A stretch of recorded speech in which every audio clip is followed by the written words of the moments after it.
Yes guys, कीमा भरे करेले बनाने के लिए मैंने कीवे को मैंने अच्छी तरह से करेलों का छिलका उतार लिया है। इनमें कट लगा के इनका गूदा जो है मैंने निकाल लिया हुआ है। और मैंने इसको जो आधा घंटा पहले जो था नमक लगा के रख दिया था। जब मैंने इसको आधा घंटा पहले नमक लगा के रखा ना, तो ये देखें जी, इनका ये सारा पानी जो है इन्होंने छोड़ दिया है। और ये जो पानी है ना, इससे इसकी कड़वाहट जो है बहुत ज़्यादा कम हो जाएगी। ठीक है, तो अब हमने इनको वॉश कर लेना है बिल्कुल खुले पानी से। जब हम इनको खुले पानी से वॉश करेंगे तो इसके बाद हमने इनको थोड़ा सा ड्राई कर लेना है। ठीक है, इनको अंदर से भी पानी डाल के और बाहर से भी अच्छी तरह से पानी डाल के हमने इनको वॉश कर लेना है।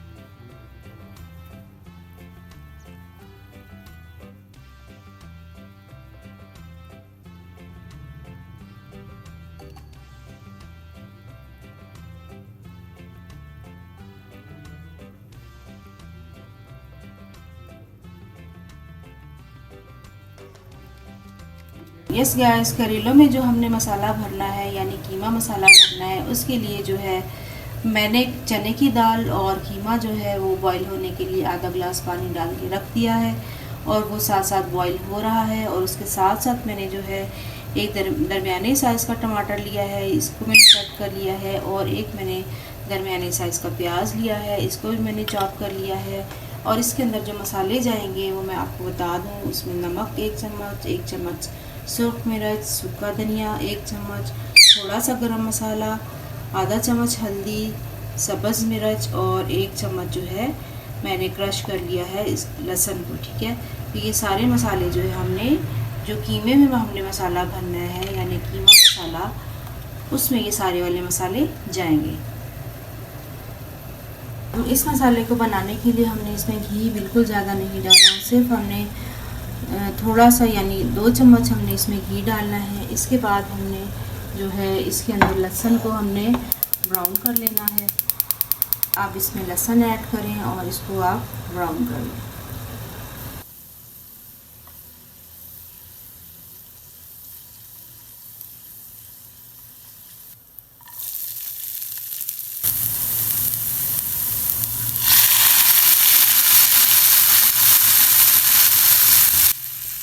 यस गाइस, जो हमने प्याज है ना उनको हल्का सा हमने ब्राउन कर लेना है। उसके बाद आपके सामने देखिए मैंने इसमें टमाटर ऐड कर दिए है। और जब ये थोड़ा सा भून जाए तो ये जो हमें चने की दाल और कीमा है ना, इसको हमने इसमें ऐड कर देना है।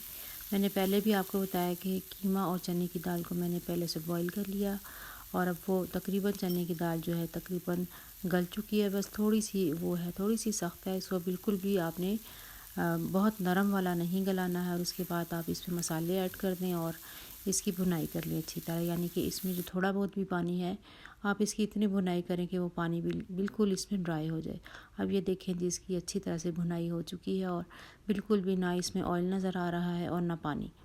और इसके बाद आप इसको थोड़ी देर ठंडा होने के लिए रख लें। और ये जो हमारे करेले थे इनको हम पहले से ही रेडी कर चुके हैं। और मुझे अभी चाहिए इसके लिए थ्रेड और धागा मैंने ले लिया है। और इसमें आपको पता है पहले से ही इसके अंदर कट लगा हुआ है।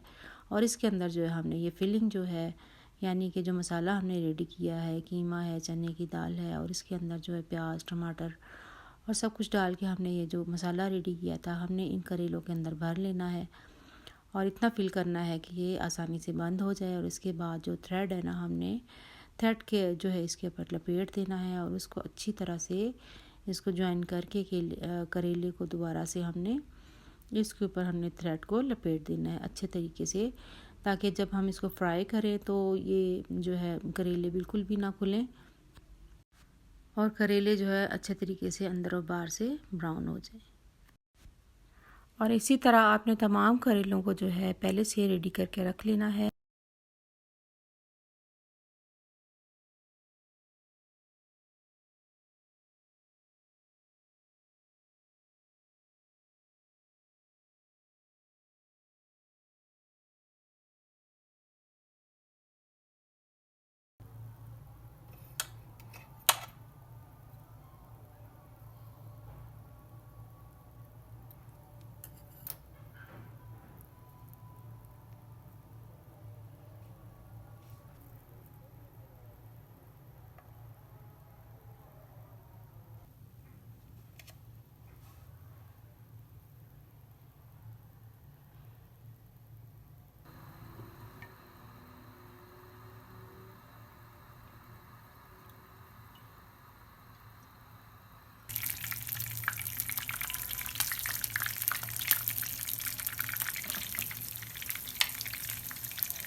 यस गाइस, इस तरह हम लोगों ने तमाम करेलों को जो है फ्राई कर लेना है और इसके बाद जो है हमें ग्रेवी बनानी है जिसके अंदर के हमें ये करेले डालने हैं। तो इस ग्रेवी के लिए भी हमें जो है अलग से मसाला बनाना होता है, यानी कि प्याज पहले हमें ब्राउन करने हैं। इसके बाद जो है